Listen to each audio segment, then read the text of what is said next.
জনাব সাইফুল হকের হাতে কোদাল মার্কা তুলে দিয়ে যাচ্ছি। সাইফুল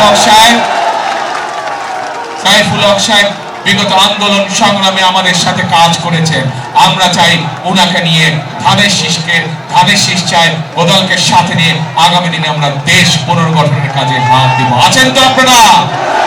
দেশ গঠনের কাজে আছেন ইনশাআল্লাহ। আমাদের নেত্রী বেগম খালেদা জিয়া, উনাকে আমি উনার সন্তান হিসেবে জানি যে উনাকে স্বৈরাচার বিভিন্ন সময়ে বিভিন্ন প্রস্তাব পাঠিয়েছিল যে আপনি দেশ থেকে চলে যান, তাহলে আপনাকে জেল জুলুম খাটতে হবে না।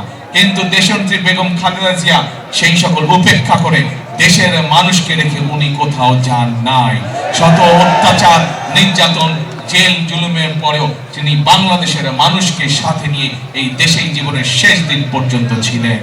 প্রিয় ভাই বোনেরা, কারণ কি? কারণ দেশনেত্রী সকল সময় মনে করতেন যে এই বাংলাদেশই হচ্ছে তার প্রথম এবং এই বাংলাদেশই হচ্ছে তার শেষ ঠিকানা, এবং এই বাংলাদেশের জনগণই হচ্ছে তার আপনজন। সেই জন্যই মানুষকে ফেলে, এই দেশের মানুষকে ফেলে দেশনেত্রী খালেদা জিয়া কখনোই কোথাও যান নাই, জীবনের শেষ দিন পর্যন্ত এখানে ছিলেন। সেজন্যই প্রিয় ভাই বোনেরা, এই দেশ যেমন খালেদা জিয়ার প্রথম এবং শেষ ঠিকানা, এই দেশ এখানে উপস্থিত হাজারো মানুষের প্রথম, আমাদের সকলের প্রথম এবং শেষ ঠিকানা।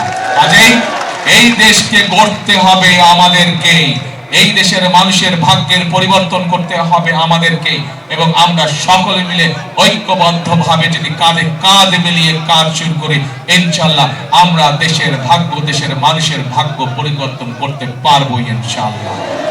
সেজন্যই প্রিয় ভাই বোনেরা, একটি কথা আমি বলি, করব কাজ, গর্ব দেশ সবার আগে,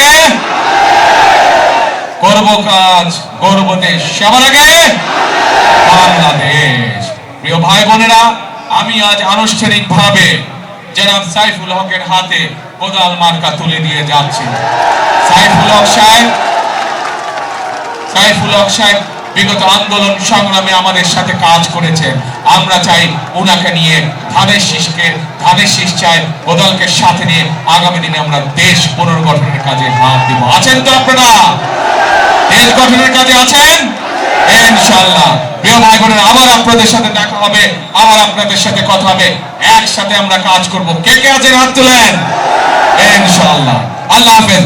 বাংলাদেশ জিন্দাবাদ, বাংলাদেশ জাতীয়তাবাদী দল জিন্দাবাদ। আসসালামু আলাইকুম।